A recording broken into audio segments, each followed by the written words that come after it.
necesitar una manito para poder... Ok, déjame ponerte la ventana.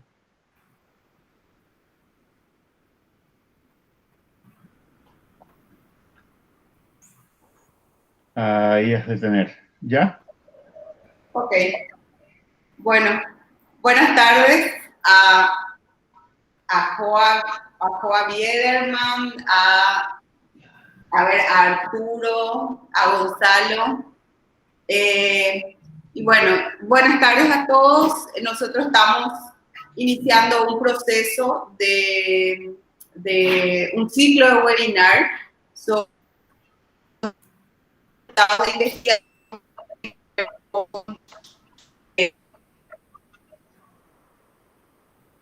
Vamos a tocar el proyecto que hace 3 años habíamos terminado, que es de gestión y reducción de riesgos, que llevamos a cabo desde el Centro de Tecnología Apropiada de la Facultad de Ciencias y Tecnología de la Universidad Católica con el cofinanciamiento del CONACYT.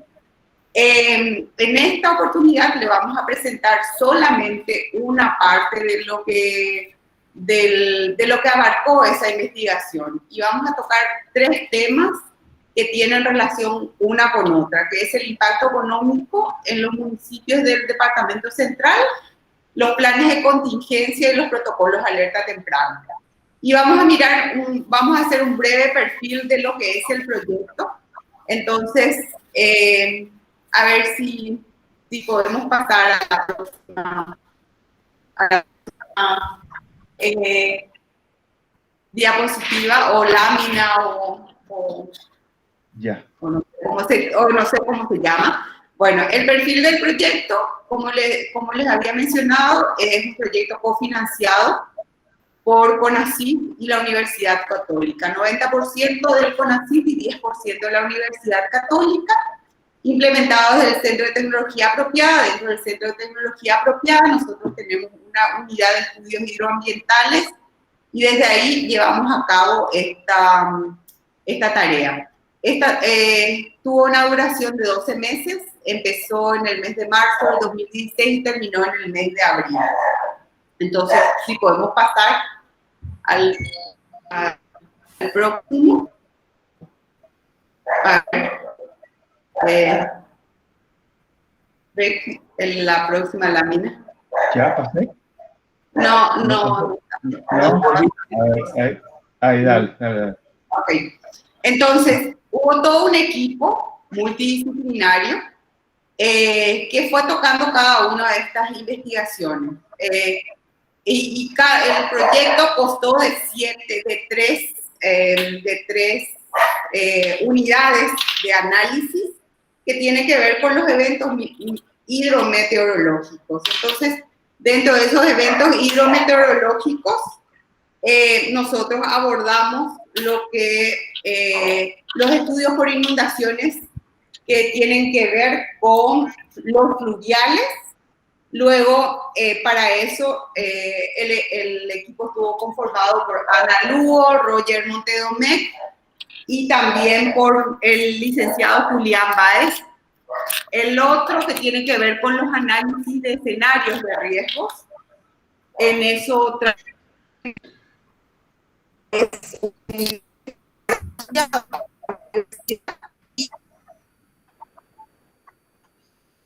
experiencia porque él está desarrollando, ya diríamos, el área de gestión de riesgos dentro de su municipio, dentro de su departamento. Después tenemos el estudio y análisis de las inundaciones que tienen que ver con los puntos críticos, inundaciones fluviales. Ese trabajo o este estudio le tocó a Alberto Ramírez. Él es ingeniero en informática y especialista en todo lo que tenga que ver con estudios hidroambientales. El ingeniero Deepak Kumar y la ingeniera Ana Lugo. Y el otro que tiene que ver con el estudio de impactos económicos que Fabricio nos va a presentar hoy. Y a él le tocó, él es nuestro investigador asociado también a la universidad, a él le tocó trabajar todo este componente. Los planes de contingencia y los de alerta temprana, que también como investigador asociado, desarrolló los análisis de detección de tormentas, que es un proyecto de investigación incipiente que Alberto Ramírez estaba llevando a cabo. Y por supuesto contamos con la colaboración de la gente de la DNH, la gente de DNH Vilar, la gente de todo el equipo de los municipios en el cual trabajamos. Si podemos pasar, el área geográfica de estudio fueron 8, Lambaré, Mariano Roca Alonso, Limpio, Luque, Fernando de la Mora, San Lorenzo, Villaliza y Irving. ¿Por qué trabajamos en esta área geográfica y por qué no Asunción? Porque en ese momento Asunción estaba siendo objeto de una serie de iniciativas que tenían que ver con gestión de riesgos, y para no superponer todos esos estudios, entonces decidimos abocarnos a los municipios fronteras, como le llamamos, y que conforma el área metropolitana de Asunción. El siguiente. Bueno, las amenazas que abordamos fueron las amenazas de origen hidrometeorológico y socionaturales, las inundaciones fluviales y pluviales en los 4 municipios, las inundaciones fluviales ocasionadas por tormentas severas, los puntos críticos por efectos de tormentas severas más inundación fluvial, y los daños económicos por efecto de tormentas severas e inundación fluvial. El siguiente.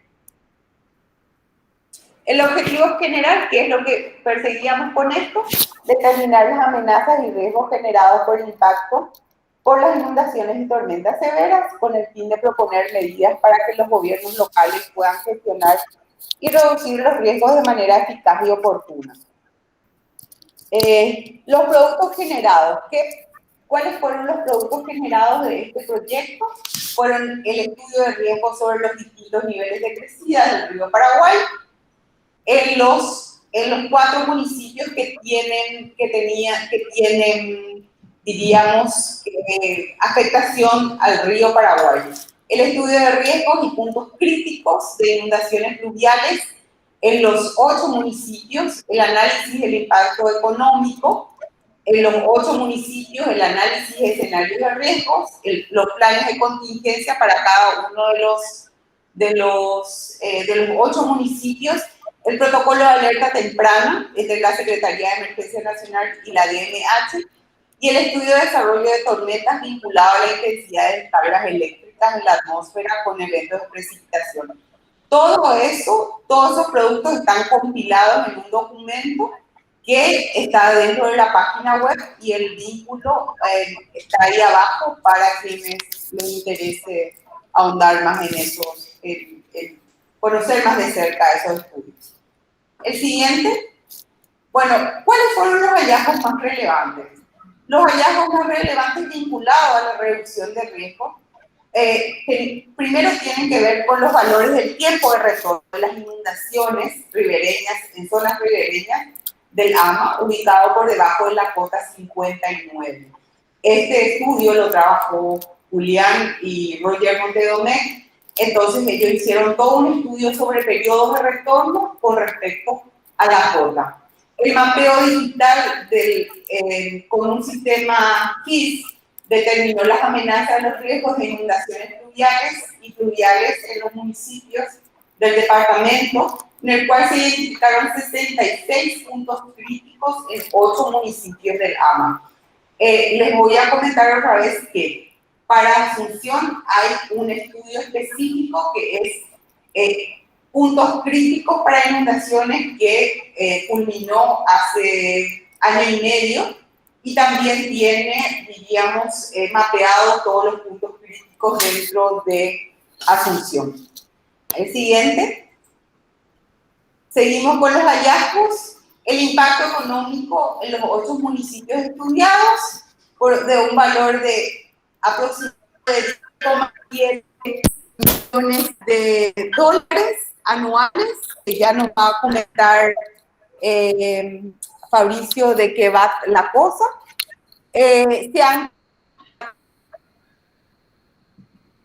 Si el impacto de comportamiento, lo que respecta al vínculo entre la intensidad de las descargas eléctricas, este es un estudio que Alberto sigue llevando a cabo porque se inició con este proyecto y lo que él está buscando es más evidencia científica para poder contrastar los hallazgos que él realizó. Entonces, esto está trabajando con la Dirección de Meteorología e Hidrología de la DINAC. Y esos fueron un poco los hallazgos que nosotros a grandes rasgos rescatamos o encontramos en esos 6 estudios que generamos dentro de esta investigación. Ahora Fabricio nos va a comentar un poco el tema del impacto económico de las tormentas severas e inundaciones. Ok, bueno, muchas gracias. Teresa, mi nombre es Fabricio Vázquez, yo realicé el estudio económico de las tormentas severas en los municipios del área metropolitana de Asunción. La idea era de ponerle números un poco a las pérdidas, las pérdidas económicas que generaban este tipo de eventos climáticos. Entonces, lo que hicimos fue primero relevamos información del Censo Económico Nacional para saber la cantidad y la distribución de unidades económicas en las zonas urbanas, que pueden ser comerciales, industriales o de servicios, como vamos a ver después. Y también, gracias a los mapas de los precensos de población y vivienda, uno puede localizar en algunos ejes comerciales, que es la temática también, que es el abordaje espacial, que incorporamos. Pudimos ver cuáles eran los ejes comerciales con mayor cantidad de comercios. En una foto un poco antigua, del 2012, pero estimamos que esto se mantuvo, en el peor de los casos se mantuvo y en el mejor de los casos se expandió bastante. Entonces, podemos pasar a la lámina siguiente, por favor, Ricardo. Entonces, lo que observamos fue que había las diferentes ciudades de las 7 tenían diferentes cantidades de unidades económicas y sobre todo nos llamó la atención la cantidad de personal ocupado que tenían. Ustedes pueden observar en el cuadro la cantidad de unidades económicas, las barras azules, y las barras anaranjadas, la cantidad de gente empleada, ¿verdad? Y podemos ver también cómo se distribuyen en la tabla de al lado, cómo se distribuyen en el departamento central los tipos de comercio, servicios e industrias, ordenados de mayor a menor. Entonces, la primera evidencia es que hay mucho empleo en juego en las actividades, en estas actividades. Entonces, obviamente, la primera señal de alarma, por llamarlo de alguna forma, es que estamos frente a un sector que emplea mucho y, por lo tanto, una variación en su facturación va a ser sensible y se va a trasladar hacia atrás en la cadena. La siguiente lámina, por favor. Bueno, esto es para recordar nada más que lo que observamos y lo que les decía antes, que un evento climático extremo o de una intensidad significativa puede afectar los ingresos, también se observa al correlacionar, al observar, mejor dicho, y al correlacionar el comportamiento del crecimiento del Producto Interno Bruto en Paraguay, que parece un serrucho, ¿va? Tiene una punta hacia arriba, otra punta hacia abajo. Y en realidad, este es un cuadro como dije antes, del crecimiento del Producto Interno Bruto. Podemos cambiar acá también a grandes rasgos el título y cambiar el discurso, decir, este es el cuadro de la variabilidad de las precipitaciones, y también coincide. Es decir, aquellos años en que llovió bien o por encima de la media, la economía paraguaya creció muchísimo. Y aquellos años donde hubo sequía de diferentes intensidades, eso afectó muchísimo a los cultivos y hace que Paraguay no crezca, que su economía decrezca. Por eso es que cuando después de una sequía se revierte esta condición y hay precipitaciones en niveles relativamente significativos, el Producto Interno Bruto vuelve a crecer de forma espectacular. Fíjense principalmente la transición del año 2009 al 2010 y del 2012 al 2013.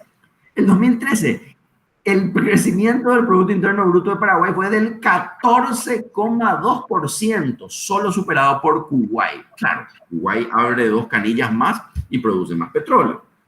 Entonces, ahí también se observa aquí una relación muy directa entre el clima, en este caso las precipitaciones, que afectan al sector rural y a la agricultura. Y nuestra mirada quería complementar y ser una suerte de contracara a este análisis del impacto en las zonas rurales. Entonces, por eso vamos a ver cómo le afecta al comercio y a los servicios. La próxima, por favor, Ricardo.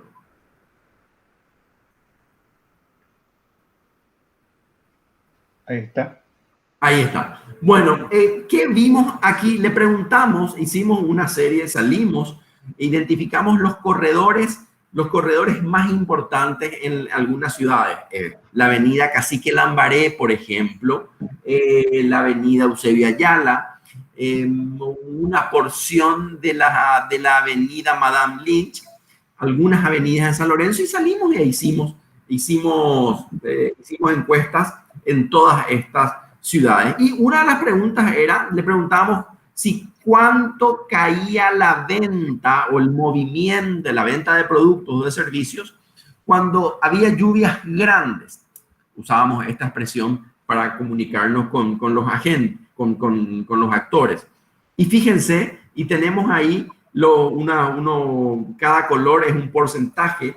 Fíjense las variaciones que hay entre las ciudades. Cuanto más azules y más anaranjado, más un anaranjado fuerte vemos, es mayor el nivel de afectación. Entonces podemos observar que todas las ciudades, había algunas ciudades que tenían mucho más impacto que otras. Y quiero contar una anécdota aquí que me contó el encuestador que hizo en Lambaré, sobre Cacique Lambaré. Una de las entrevistas entró a un negocio y le dice, bueno, estamos haciendo una investigación sobre el impacto económico, quería saber si usted tiene pérdidas y cuándo fue la última lluvia grande. Y la señora que tenía una mercería le dice, ahí se ve en la pared. En la pared tenía la mancha todavía de cuánto se inundó su comercio. Entonces, la memoria de la inundación del local, por una ubicación particular, estaba hablando desde las paredes. Y obviamente ese día y otros días más, hasta que esta señora pudo sacar todo el agua y volver a poner en condiciones su negocio, no vendió. Entonces, el primer elemento es que sí existe reducción de ventas en los días de lluvia. En la siguiente, por favor. También le preguntamos cuál era la facturación mensual de los comercios. Y cuando hablamos de comercio, estamos hablando de un copetín, una gomería, una herrería, cualquier tipo de comercio, servicio o industria que se encontrase en cada uno de los ejes. Y se pueden ver ahí los porcentajes de facturación. Todos facturan al mes. En ese momento era casi $1,000, que era un nivel de facturación relativamente importante, porque no se trataba generalmente de comercios muy grandes. Estamos presentando aquí nada más un resumen. Ustedes en el documento pueden encontrar mayor información. La siguiente lámina, Ricardo, por favor. Y también aquí le preguntamos si la facturación promedio mensual de los comercios y servicios, cómo estaba. Y acá observamos en este cuadro, lo importante es ver que hay una gran cantidad de comercios que facturan más de $900 al mes. Y fíjense, llama poderosamente la atención en la ciudad de Limpio y la ciudad de Ñemby con los porcentajes más altos, es decir, que, y esto más o menos, a ver, no, todos estos resultados nos llevan a preguntarnos nuevos elementos, ¿por qué no están los ejes comerciales cercanos a Asunción, como Lambaré, Limpio, San Lorenzo, perdón, Lambaré, Fernando de la Mora, o Luque o San Lorenzo, y hay otros. Pero bueno, hay razones que explican en gran parte. La siguiente, por favor. Y aquí llegamos ya a contabilizar, es decir, una vez que obtuvimos la información de las pérdidas, la disminución de facturación de los comercios por un evento grande, multiplicamos o hicimos el cálculo, y en esto nos ayudaron nuestros amigos que disponían de la estadística climática para ver cuántas tormentas severas o cuántas lluvias grandes ocurrían en un año. Y fue alrededor de 15. Entonces, hicimos el cálculo de la disminución de la facturación por cada comercio, el promedio de cada comercio multiplicado por 15. Entonces, y por la cantidad de comercio que se encontraban en los ejes, pero también incorporamos después el resto de los comercios. Y acá voy a hacer una pequeña pausa, y discutíamos mucho esto con Teresa. Faltan investigaciones un poco antropológicas también para indicar que a ver, desde esta investigación, la línea que defendemos es que por lluvias intensas que terminan impidiendo el acceso a estos negocios por exceso de agua, por inundación de los locales incluso, por lo peligroso que es salir a hacer compras en un día de mucha lluvia. Defendíamos la línea de la dificultad para acceder al negocio. Sin embargo, creemos que también hay que explorar cuál es nuestra relación mental cosmológica con la lluvia. Provenimos de unos patrones de vida eminentemente rurales, y cuando hay una lluvia en Asunción o en Gran Asunción, entramos en modo lluvia, es decir, suspendemos ya todas las actividades. Si hay algún asado, se suspende, por más de que todo el mundo tiene quincho cerrado y con blindex y con aire acondicionado. Es decir, hay que ver cómo la disminución de la actividad comercial se realiza incluso cuando no se trata de tormentas severas. Y acá, siguiendo con este paréntesis, le comentaba yo a Teresa que en el marco de otro trabajo, cuando yo tuve acceso a datos de Bancar, y hace 3 o 4 años, en septiembre, se produjeron 3 tormentas severas durante 3 viernes sucesivos.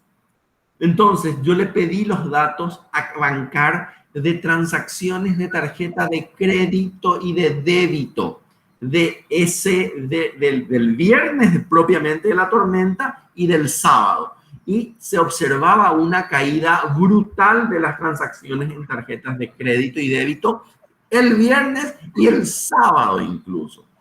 Entonces, quizás por ahí podamos entender cómo los paraguayos entramos en modo suspensión cada vez que hay una lluvia grande. Y peor aún, y esto hay que trabajarlo específicamente con nuestros amigos que estudian el clima, la temporalidad de las lluvias y las tormentas.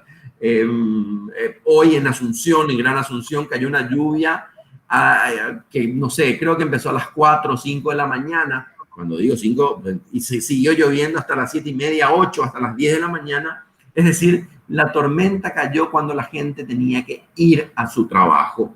Y esto dificultó mucho todo. Entonces, también creo que hay una estadística donde se observa que las tormentas Nunca hay una tormenta al mediodía o una tormenta a la noche, siempre me parece que son principalmente al amanecer, es decir, afectan a la mañana, el momento del día donde los paraguayos somos mucho más activos.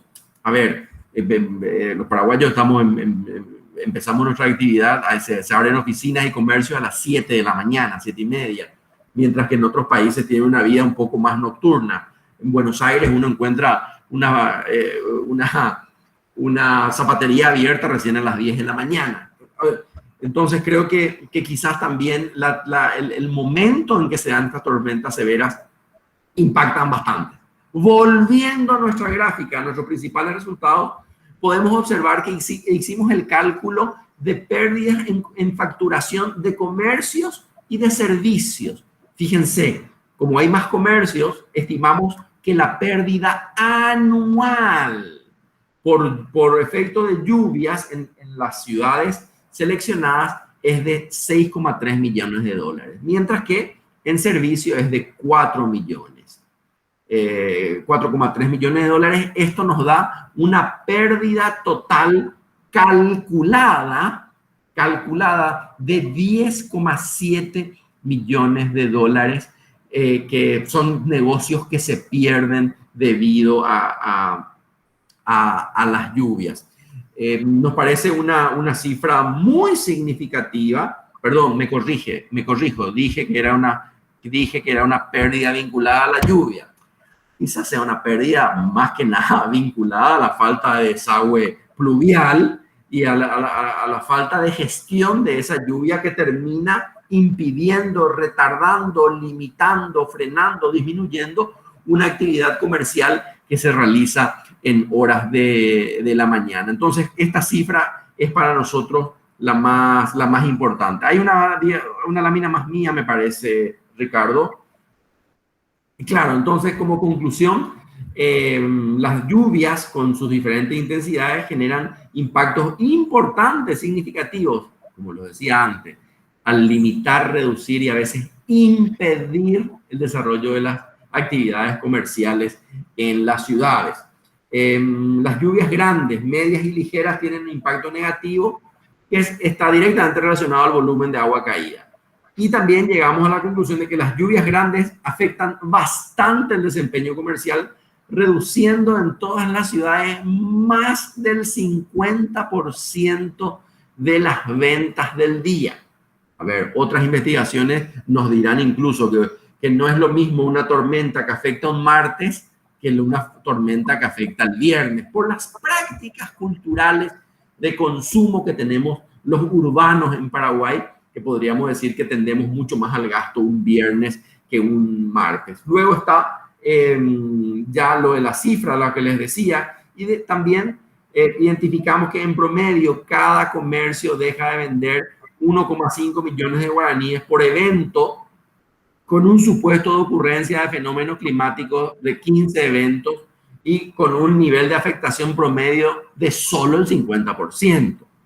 Entonces, también indicamos que si bien no todos los ejes comerciales, los ejes económicos urbanos eran iguales, porque la avenida Cacique Lambaré está cruzada por varios arroyos, está ubicada en una palangana, por llamarlo de alguna forma, los comercios de Lambaré sufrían mucho más. O sea, el efecto residual de una tormenta, de una lluvia grande, era mayor.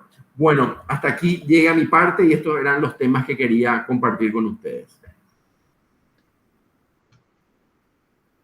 Esto es mío también, no, ya no. No, esto creo que iba a hablarlo Teresa. Bueno, igual. De esto salieron varias recomendaciones. La principal, una de ellas, yo creo que de la que hablaste tú, Fabricio, es la instalación de sistemas de desagüe pluvial en las zonas urbanas para que permitan el escurrimiento de esas aguas y se disminuyan esas inundaciones.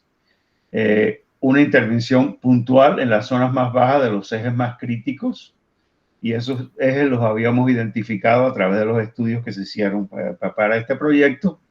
Inclusive se visitaron muchos de de esos puntos a veces seguían siendo puntos críticos y se seguían siendo afectados por estas lluvias o no.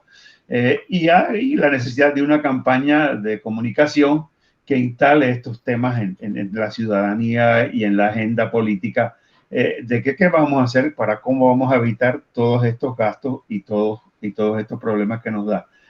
Y los lleva a la otra parte, ¿qué hacemos para evitar todos estos daños, ¿no? Y es, ¿qué vamos a hacer para gestionar todos estos riesgos? Y es la otra parte en la que estuve involucrado yo, que fue la de desarrollar unos planes de contingencia para manejar estas situaciones. El desarrollar planes, lo ideal, tú desarrollas unos planes de gestión de emergencias a todo municipio, grandes, y después te vas involucrando poco a poco en los planes de contingencia más pequeños a cada una de las eventos que quieres manejar. La realidad es que los planes los creamos según la necesidad que tengamos. En este momento yo creo que uno de los problemas grande que tiene Paraguay de día a día son estas lluvias, estos eventos hidrometeorológicos que causan estas pérdidas, que causan esos problemas en toda la población, muchas veces en la población que menos puede darse el lujo de perder esas ventas. El que tiene un pequeño negocio no puede darse el lujo de perder el 50% de sus ventas. El que tiene un negocio millonario quizás lo puede hacer. Entonces, ¿cómo podemos manejar estos riesgos? Y es a través de estos planes de contingencia para eventos hidrometeorológicos. ¿Qué es el plan? Estos planes fueron planes reactivos. Nos indica qué es lo que vamos a hacer cuando ocurre o está por ocurrir la emergencia. La idea no era solo que fueran reaccionarios después que nos cae el agua, sino que tenemos suficiente información para saber un poco antes de que nos vaya a llegar. Incluso en la discusión que teníamos justo antes de empezar estas presentaciones, si se habían enviado mensajes en las lluvias, en el temporal que cayó hoy, y si le había llegado esos mensajes a la población que pudiesen hacer algo quizás de resguardar, el que tenga que guardar algo dentro de la casa, el que tenga que levantar algunos muebles para que no se les inunde, porque cada vez que pasa un auto por frente de la casa se le mete el agua en la casa, etcétera. Ese tipo de cosas, que les llegue ese tipo de información un poco antes de la ocurrencia. Es un plan operacional, proporciona el marco para la planificación táctica, es decir, la planificación de qué es lo que vamos a hacer en la escena de la emergencia. No le indica a las instituciones respondientes qué procedimientos usar, solamente de qué son responsables ellos, y después ellos tienen que formular sus propios planes para cumplir con sus responsabilidades. La idea de por qué tener estos planes. Sabemos que las municipalidades, no solo las municipalidades, todo el mundo responde cada vez que necesita, cada vez que hay un problema. Responde de la forma que históricamente lo ha hecho, mientras que tú seas el mismo que está a cargo de la respuesta, sabes, o sea, si tienes buena memoria y no la tienes muy frágil como la mía a veces, lo que hiciste el año pasado y vas a volver a hacer lo mismo este año y vas a hacer probablemente lo mismo el año que viene. Pero que si hay un cambio, si hay un cambio, esa persona no va a estar. ¿Dónde quedó escrito? ¿Dónde quedó documentado qué es lo que íbamos a hacer? ¿Qué es lo que debíamos hacer? Esa es la necesidad de tener esos planes. Esos planes tienen un sustento legal dentro de la nación. Están bajo la ley orgánica municipal, la necesidad de que los municipios hagan este tipo de planes, tengan este tipo de trabajo. Hay una directriz de que tienen que haber gestiones, estructuras de gestión de reducción de riesgos departamentales y municipales que van a implementar este tipo de gestión y reducción de riesgo. Y debe estar contenido dentro del plan municipal de gestión y reducción de riesgo y responde a la gestión reactiva del municipio. Entonces, ¿cuál fue el propósito de estos planes? Fue el fortalecer la capacidad de respuesta, definir las acciones y roles de esas instituciones que iban a estar trabajando en conjunto, orientar esas entidades competentes establecer los procesos de integración de esas instituciones y de sus recursos a una respuesta. El saber cuántas volquetas tenemos en el municipio, cuántas están disponibles, cuántos vamos a usarlas.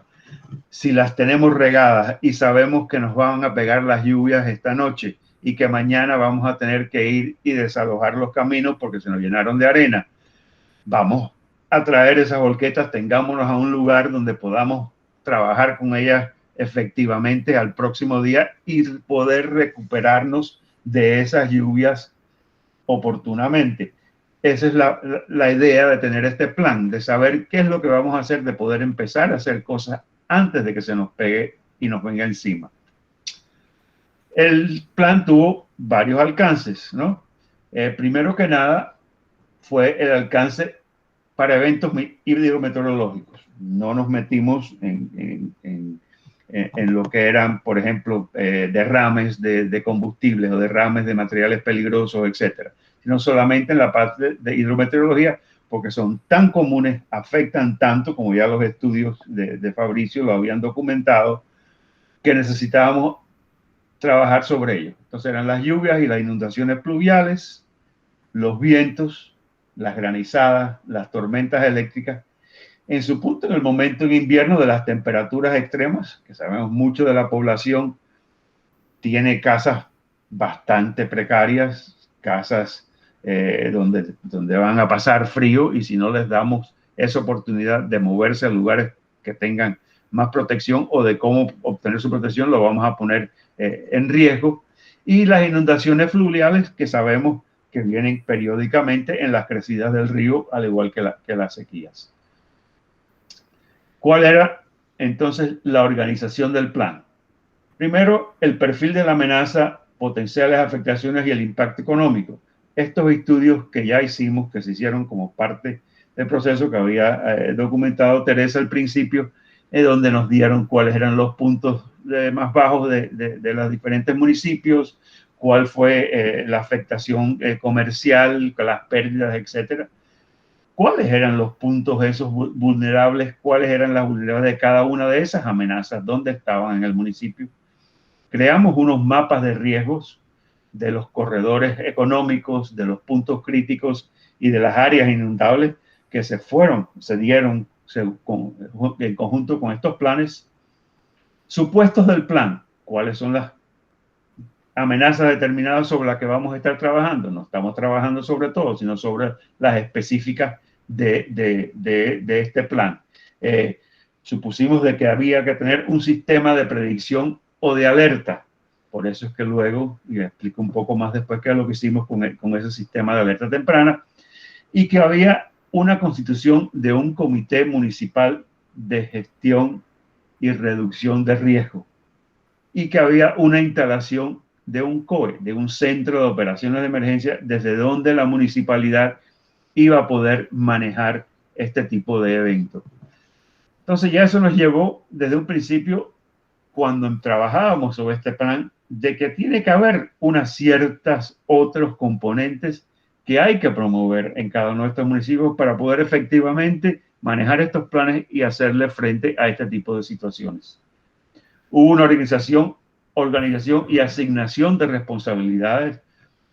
Sabemos que en cada municipio hay toda una serie de actores, algunos de la municipalidad, algunos del gobierno departamental, algunos del gobierno nacional, algunos de instituciones privadas, inclusive de comercios que nos apoyan a la hora de la respuesta a una emergencia. Entonces la idea es organizarlos, asignarles responsabilidades ya predeterminadas, coordinadas con ellos, donde ellos están de acuerdo de que sí nos pueden ayudar a hacer este tipo de trabajo, y documentar eso en el plan. Y una sección de dirección, control y coordinación de todas estas entidades que trabajan en el plan. Teníamos otros puntos que continuamos. Una recopilación y difusión de la información. ¿Cómo vamos a obtener nosotros información de lo que está pasando, de la situación que tenemos en ese momento, y cómo vamos a difundir esa información entre nosotros mismos y a la población en sí? El concepto de operaciones, en otras palabras, ¿qué es lo que queremos lograr con este plan?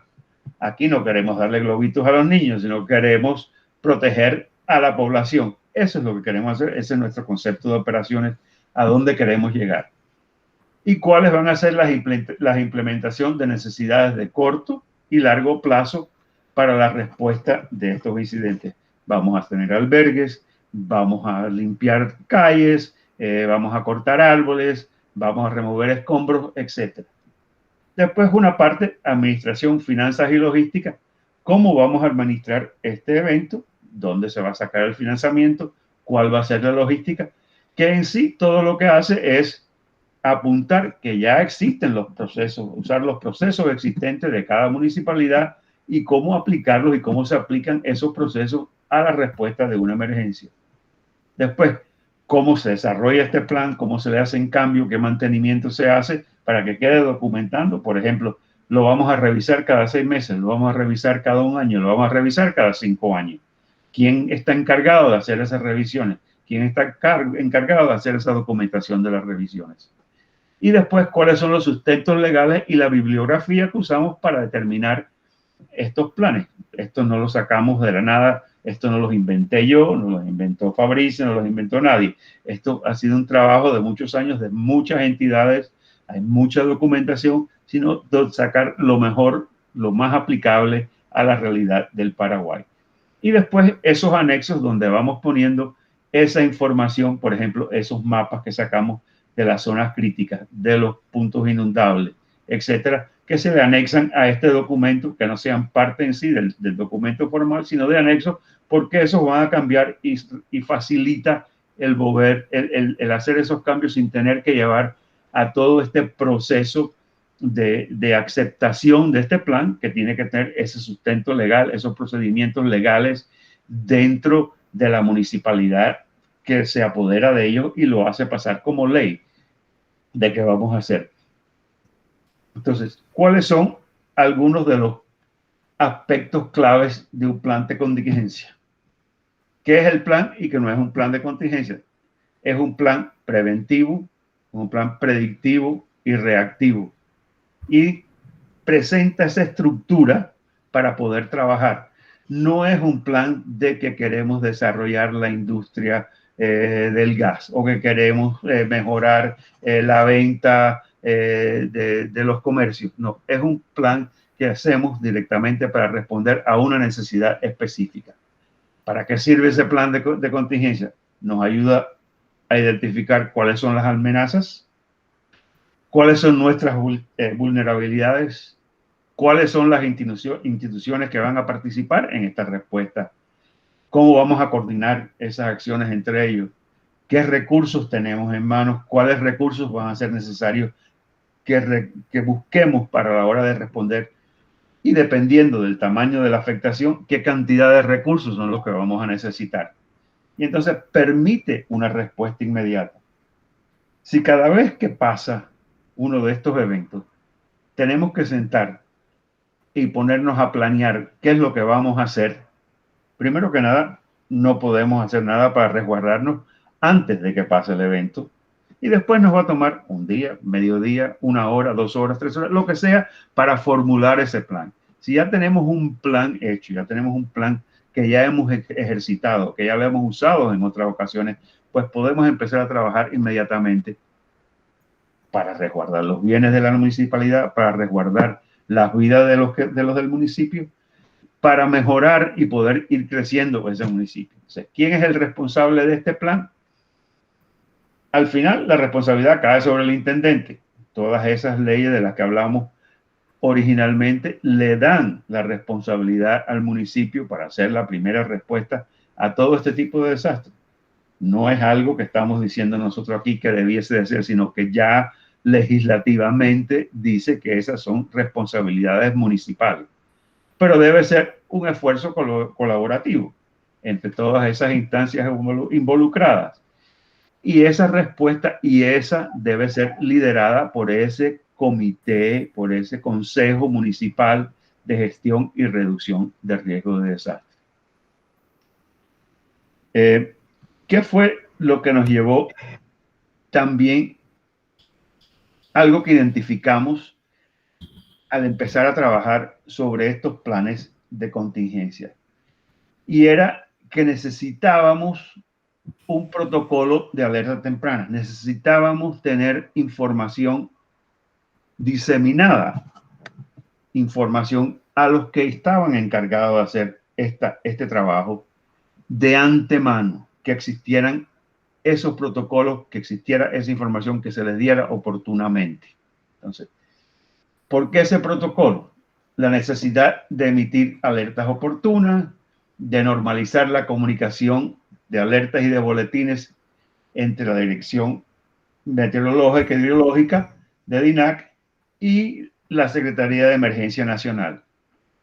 ¿Qué tipos de eventos, sobre cuáles tipos de eventos íbamos a informar, sobre qué tipos de boletines y alertas se iban a dar, cuál iba a ser la cronología de esos boletines, 2 horas, 2 semanas, 1 mes, 2 meses, 3 meses, quién iba a ser el emisor, quién iba a ser el receptor, etcétera, todas esas partes del protocolo. Y tampoco es algo que salió netamente y totalmente de este proyecto, sino ya se trabajó, ya se había trabajado entre la DINAC y la CEN. ¿Qué hacer? Ya existía, como aquí vemos, acciones puntuales del convenio marco de cooperación institucional que se hizo en el 2014. Pero eso todavía estaba medio dando vueltas, todavía se estaba trabajando, todavía yo creo que había muchos, que todos tienen muchas responsabilidades y esta era una responsabilidad más. Y si no hay alguien como que te caiga y que te llame a reunión y que te diga, digamos, mira, le envío, le hago el trabajito de cambiar y de documentar y hacer los ajustes, pues se va quedando porque siempre hay otra emergencia, siempre hay otro problema. Y esa fue la responsabilidad que tomamos dentro del proyecto, de facilitar hacer un protocolo de alerta temprana, que después, ya con muchos de estos puntos resueltos, pasó ellos mismos, la CEN y la DMH, lo tomaron ya en firme y se terminó este protocolo que ahora se convierte en un protocolo de transferencia de información para eventos hidrometeorológicos, porque de verdad es lo que es una transferencia de información entre la DMH, dándole a la CEN para que la CEN pueda dar pautas de cómo responder, de qué hacer a los municipios. Eso en sí fueron los productos que salieron de esta investigación. Estamos muy orgullosos de que haya terminado especialmente en este protocolo de transferencia. Muchas veces hacemos estos ejercicios de investigación, estos ejercicios de desarrollo de planes, de reuniones, etcétera, y se queda ahí y todo el mundo, sí, muy bonito, qué lindo el documento, y lo pusieron arriba en el escritorio y ahí quedó. Y acá salió algo totalmente en concreto, aparte de todos los estudios que siguen siendo usados porque siguen documentando cuáles han sido las pérdidas. No sé, Teresa, si tú quieres guiar la parte de preguntas, etcétera. ¿Quién quiere hacer algunas preguntas? Los muchachos pueden sentirse en la libertad de consultar, preguntar o aportar sobre Voy a pasar a la primera página donde estaba los contactos y eso. No, acá la página donde están los documentos, por si alguien quiere copiarlos mientras que hablamos y después los muevo, si no te importa. De qué manera esto va a estar colgada en la sección de State abierta, en la página web de la facultad, como un documento, ya sea la presentación y la grabación de este webinar. Así que, a ver, cualquier aporte que ustedes quieran hacer o cualquier pregunta que quieran hacerle a Ricardo o a Fabricio o a mí, que siéntanse en la libertad de hacerlo.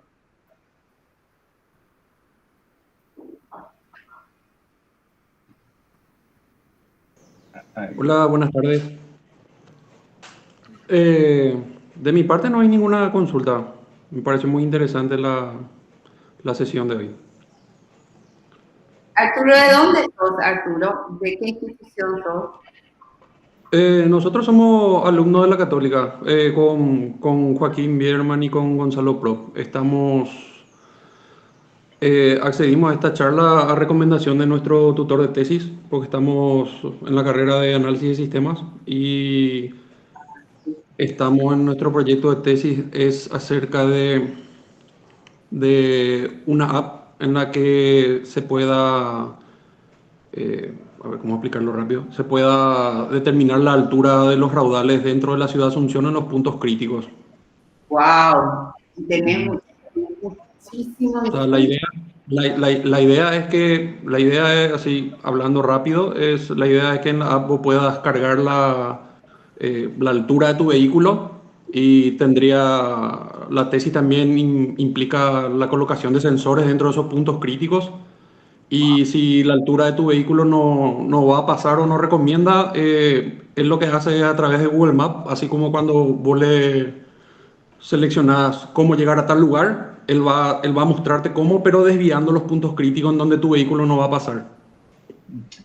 Este es el objetivo, precisamente, antes de pasarle, porque creo que no quería hablar también, este es el objetivo con CIP abierta, o sea, es el objetivo que la decana y los directores de los departamentos de la Facultad de Ciencias y Tecnologías tienen, o sea, que nuestros estudiantes puedan tomar estas investigaciones que nosotros hacemos y escalarlo. ¿Qué nos faltó dentro de esta investigación, por ejemplo? Me parece sumamente útil. Creo que se puede, pero está Gonzalo, así que puede escuchar y puede transmitirle, es que ustedes puedan generar esa plataforma tecnológica, todo lo que estamos haciendo. Los puntos críticos están, los mapas están referenciados, pero ¿qué hacemos con eso? O sea, y cómo podemos escalar dentro de nuestra facultad de ciencias y tecnología, ¿verdad? ¿Cómo poder hacer la escalabilidad con eso? Arturo, un comentario. Sí. Debe de incluir no solo la altura del agua, sino el raudal, la fuerza de esa corriente de agua, porque puede ser de que la altura no sea tanta, pero que tu vehículo no es lo suficiente pesado como para aguantar la fuerza de esa corrida de agua, igual te lleve. Claro, sí, tenés razón en ese punto. Una cuestión, Arturo y Gonzalo, tienen muchísimos insumos, o sea, tienen los puntos críticos de Asunción, o sea, hay toda una investigación que paralelamente a este proyecto de investigación lo hicimos en el Centro de Tecnología Apropiada, que se llama CICIDES, que es Sistema de Información sobre Desvíos Alternativos a Puntos Críticos, que es solamente Asunción, que se complementa con estos ocho municipios donde identificamos los 66 puntos críticos. Así que tienen muchos insumos para poder trabajar y hacer algo fabuloso y, por supuesto, escalar con esto, ¿verdad? Sí, ojalá que sí. Muy bien. ¿Algo más? ¿Alguien más? Ahí tienen los vínculos de los documentos, así que vamos a colgar también esto dentro de la página, así que ahí van a encontrar una sección de CIT abierta y pueden bajar los documentos que están dentro de los links. Muchísimas gracias. No, gracias a ustedes y felices Pascuas. Felices fiestas. Eso, no, ya voy adelante. Ya quedan unos días solamente de tortura. Bueno, dale, gracias. Gracias. Hasta luego. Chao. Gracias. Gracias. Chao, Fabricio. Chao, chao. Chao. Chao, Tania. Ok. Voy a detener la grabación.